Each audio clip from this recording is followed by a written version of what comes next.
on digital and online. This is BBC Radio 5 Live. Paul Sloane's the author of How to Be a Brilliant Thinker. He's a lateral thinking expert, puzzle mastermind. Oh, I was fascinated by this. Absolutely fascinated.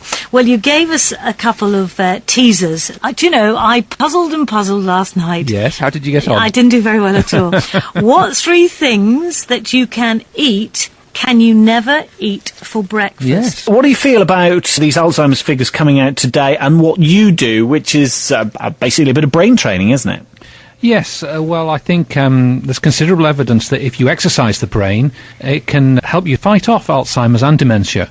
But there are other reasons to do it too. I think if you use your brain in different ways, you'll be more creative, you'll solve problems better, you'll have better relationships, and you'll be a more interesting person. And if you don't use parts of the brain, what happens to it?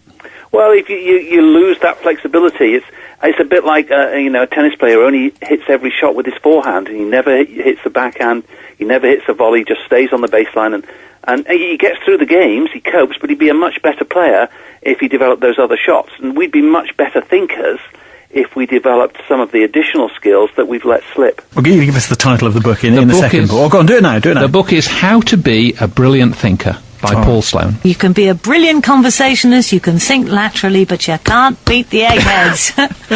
Paul, it's lovely to talk to you. Thanks so much for joining us on BBC Radio Devon today. The book, How to Be a Brilliant Thinker by Paul Sloane.